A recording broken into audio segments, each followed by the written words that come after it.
Hey, what's up guys? Dave here for the Reptile Channel, HerpersTV. So, a lot of people, they get into the educational aspects of herpetoculture. And they go around and they go to schools and libraries and Boy Scout and Girl Scout meetings and, show off their reptiles and educate the next generation of herpetoculturists. And Brandon Fowler in Bakersfield, California, man, I got a chance to go out and meet with him and check out his facility and talk to him about what it actually means to be a reptile educator. Brandon is an awesome guy. He does such an awesome job with Roaming Reptiles. So let's go check this out on Rainbow Mealworms presents the Reptile Channel Hobby Breeders.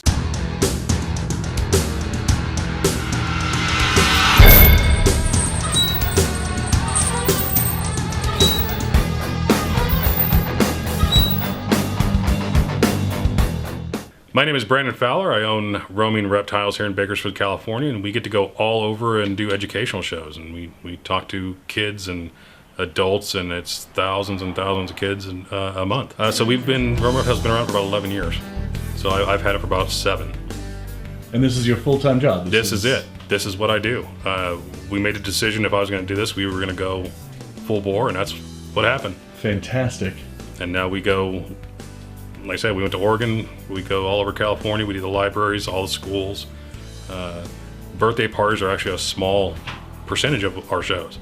It's a lot of schools, a lot of libraries and stuff. So this is Norman. He is our red-tailed boa, and again, it's, you see red tails all over the place, but it's, whenever kids see a snake like this, they go crazy for it. He's definitely one of the cooler snakes out there for shows. So this is the kind of snake that the kids' faces, I'm sure, just light up with. Oh yeah, when they see something like this, they just get really excited because it's something they don't get to see all the time and interact with, and that's what we do. We let kids interact with them.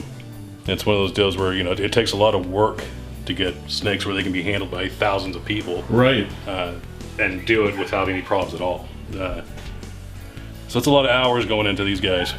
And everybody that does shows, they always have a bearded dragon. This is one of ours here. He's nice and warm. This is Shrek. And Shrek, probably one of the best show animals you can get, just because bearded dragons. I mean, yeah, everyone's seen them, but especially for people that's not really into reptiles, they see these guys, they see how easy they are and how calm they are. It works. He's definitely a good one to have at shows. And it kind of brings me to the roach part of my show. So I talk about how they eat, everything but one of their favorite foods. I have a kid come up and hold Shrek, and then I bring their mom up, and I talk about their favorite foods. They love cockroaches, and that gets mom up there to hold cockroaches, which not a lot of moms love cockroaches, but it ends up being pretty good. They have a good time with it. So, and then one of our blue-tongued skinks here from Ty Park. So her name is Harper. And I got her name Harper from a little girl in Oregon that I did shows for. She fell in love with the blue-tongued skinks, and I needed a name, so I told her I was going to name her after her, and then if I ever breed these guys, she gets a baby. So, a month we've done up to 50, 55 shows a month, especially during the summer with the libraries. That's a big summer deal, and we'll hit 500-600 people at every library. So right now, December, January is kind of our slow, with the holidays. But after that, it starts kicking in, and we'll start ramping it up. And then it's just rotating animals, getting everybody ready. So this is Alice, our Doomerals boa, and Alice does every show. He is a full-time show snake. This is what he does, and he is one of the best show snakes I've ever had, being handled as much as he does, with absolutely no problems whatsoever. He eats like a champ, does shows. I've had 1,000 kids hold him in one day, and it's just no big deal for him. Now, didn't you just tell me that this snake, that this Doomerals here, was actually owned by Alice Cooper? Yeah, this was his snake. So, to be able to own something like that's pretty cool, and to be able to let him, do the shows like he does and educate people. And I mentioned Alice Cooper, and the kids have no clue what I'm talking about. No. But all the parents get really excited. Well, sure, yeah. So how did you come to get this snake from Alice? A guy had him, and just kind of passed him down. So. Huh. It's a gorgeous snake. Yeah. Yeah, he's definitely one of my favorites. So this is Roxanne. Roxanne does part-time shows now. She's getting up there. She's still a good girl. She's very active, big eater.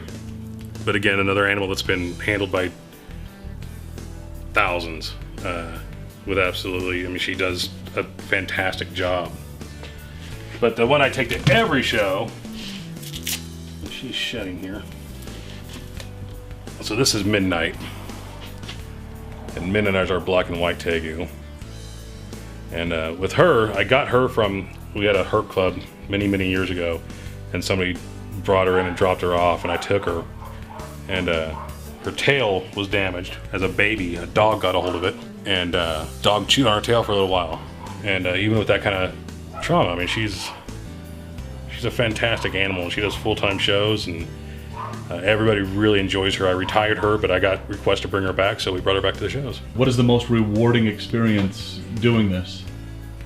Two, it's always the kids. You see their face. They get really excited, you know, when they see an animal or get to hold it and interact with it. The other one is when someone overcomes a fear, and it's one of those fears. They have a death fear of something, where they're in tears, and by the end of the show, they're holding that animal. And on my Facebook page, I've had people post different stories. It's a real thing, man. These people have these fears, and if you can help them overcome that, we do it, and it's amazing. I'm just lucky enough to have really good animals that can do it. You know, because that's what it's about. You have to have the animals that are willing to do it, and my animals do it. Then we have our Utila Island iguanas, and these are also from Thai Park, which is the name you'll probably hear quite often here. And I love these guys. I cannot wait till they get full grown and get ready to do shows. Because it's really about talking about conservation and what's going on with them on the Utila Islands, and different programs there are out there to help these guys. So with the Utila Islands, I mean, you know, they're the locals will catch them and eat them, and it's just habitat loss. And the green iguana is also being introduced, takes these guys out. So they're the most critically endangered iguana on the planet. So it's important that we have these guys not only in the wild, but in captivity, so we can talk to people. It's one thing people might see something on TV, but if they actually get to see the animal, it changes minds. You know, and that's what's important. So these guys are a little rowdy. Let's see if they'll let me grab them here.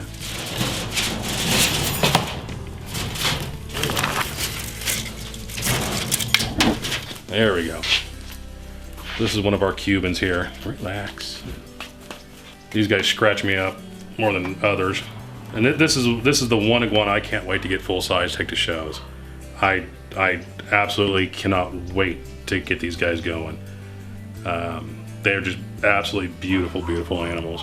But definitely one of the cooler ones. And again, these came from Thai Park. And Thai has been he's an amazing man. I mean, if you've ever met him or known him, he's a wonderful human. You know, he was the first to donate to raise money to go to Oregon to do shows for a school that couldn't afford me. And he was the first one to do it. I asked him about a rock iguana. He sends me a pair. He sends me utilas, the skinks. I mean, he's just one of those guys. And he said, you know, you're doing it for education, so that's it. And so that's what's important. So that's what these guys are doing. Their life is going to be about education.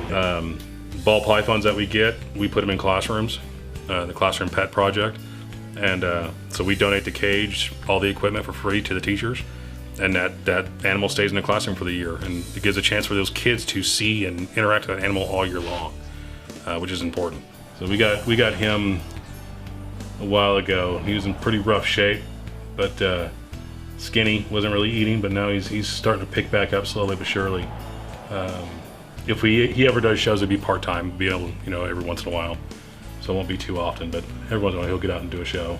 We got him from a family that just couldn't keep him any longer. They had bearded dragons and just couldn't keep up with, you know, these guys are pretty,